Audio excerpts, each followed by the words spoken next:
If I started Radiologic Technology School today, I do a few things differently. Because let's be real, this program would test your patience, your memory, and sometimes your sanity. So if you're getting ready to start, or you just started Radiologic Technology School, grab a notebook, because these are a few things I wish someone had told me on day one of Radiologic Technology School. Let's start. Number one, learn the why, not the how. Instead of pointing out that a radiology technologist did something not by the book or wrong, try asking it this way. Hey, why did you do it that way? That way of forming your question, it makes you a better technologist.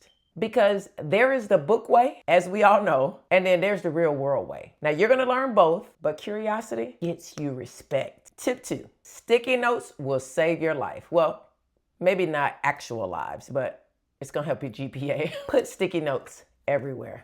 Well, maybe not here, but your car, your bathroom mirror, your fridge, anywhere. Those hard to remember anatomy terms, landmarking positioning tips, write them down on a sticky note. Surround yourself with sticky notes until they literally stick. Number 3, study to understand, not just to pass and get a good grade. Now, you don't need to memorize your entire anatomy book or a positioning book, but just build a basic understanding of everything. So when you actually get in clinical and get out there by yourself working, you'll understand why something looks the way it looks on an image. And then those test questions, they start to make sense. And yes, those practice exams, take them because they humble you in private, so that way in public, you're not embarrassed. Take the practice exams, you guys, I promise. Number 4, remember, know when to say, I don't know. It's okay. Because when you say, hey, I don't know, or I have a question, that builds trust between you and a technologist that's really trying to help you and train you. And I'm going to tell you, as a technologist, I respect when student techs say that, hey, I don't understand, or why are we doing it this way? Can you explain this? They start to ask questions.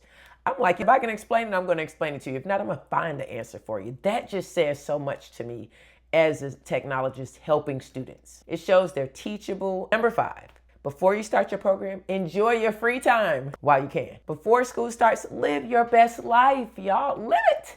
Because once the first semester hits, kiss your social life.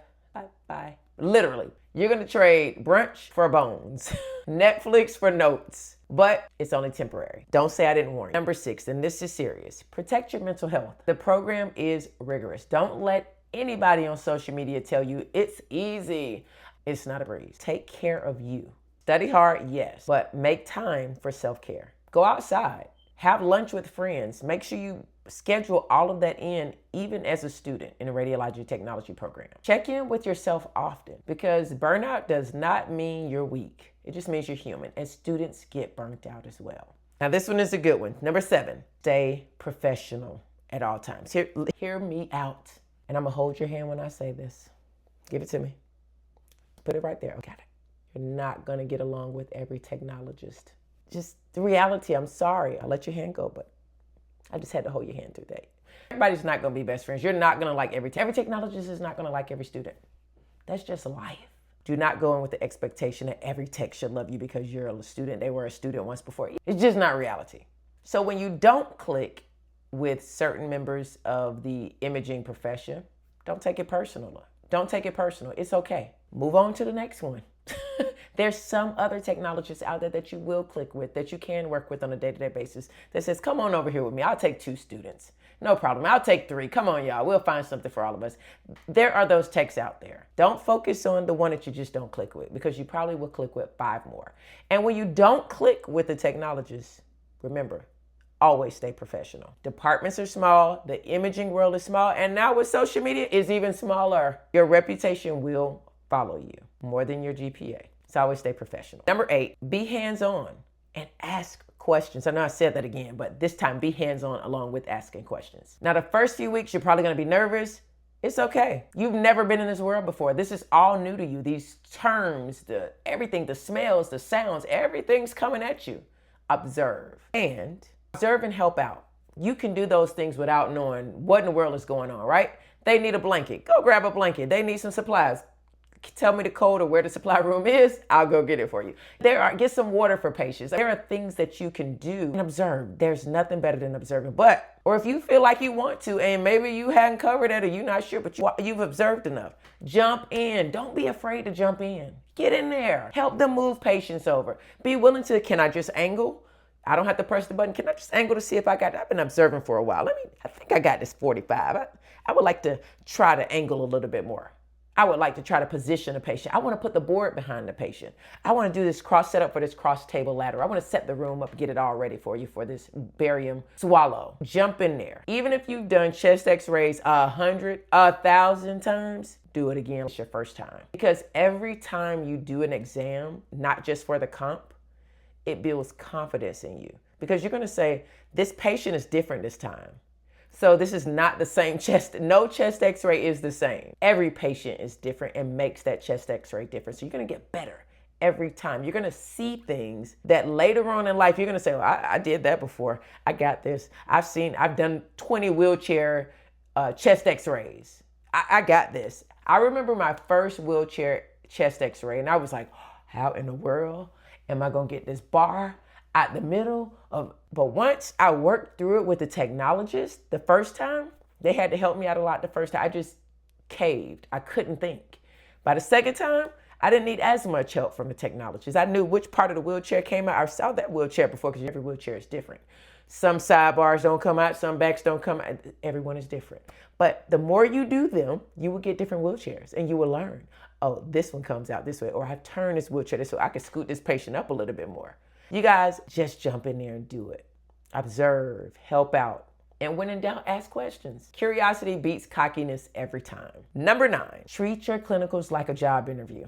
I don't know how many times I'm going to say that. I wish somebody had told me that. I learned that later on in clinicals, but I wish I would have known it from the beginning. So I'm sharing it with you guys. This part is so important because every clinical site, every rotation, one big interview for those 2 years that you're there. Show up early, stock rooms, help out, ask questions. Those are the bare minimum things. You do those because the same tech that you're doing all those things for, observing, you'll be surprised. That might get you hired later. Not maybe at that facility, but they may know another facility that's hiring that needs someone. They may say, I remember this student. They were amazing. Give them an interview. This is what I think sometimes we don't realize. The managers don't always do the hiring. Sometimes it's your fellow technologist that observed you as a student. I'll give you an example. I was a travel tech at a hospital, and this hospital had several travel techs, very few staff that were actually staffed by the hospital. So that tells you they were in need of full-time employees, but they weren't taking just anybody. And I remember being in this department and they were so short, they kept renewing my contract and I kept renewing it with them. It was good. They would get resumes from HR over the machine and they would get them. The manager was new herself and the manager was new to the city. So she didn't know really anybody there. So every time she got a resume, you know who she asked? Should we interview this person? Those technologists that had been there for years. And they observed students. And there were times I remember them saying, oh no, that student was lazy. Oh no, that student gossiped a lot. Oh no, not that student. And then they said, oh, you should interview that one. Oh, that's a good one. She relied. And when it was a no, rip up, throw it away, or back to HR, nope, that's a no-go. You'd be surprised that many times it's the technologists that you're working with that have a big influence on who is hired. And places aren't just gonna take anybody just because they're short on technologists. They want to keep their dynamics just right, especially if they have a good dynamic in the department. Just a little tip. So again, if I started Radiology Technology School today, that's exactly how I do it. Learn with intention, stay humble, and don't ever stop asking why. And if you're starting soon to a Radiologic Technology program, congratulations, you got this, and welcome to imaging. Go label some bones and grab your sticky notes. If you enjoyed this video, be sure to check out my other videos and this next one. If I started my MRI career today, this is how I do it smarter.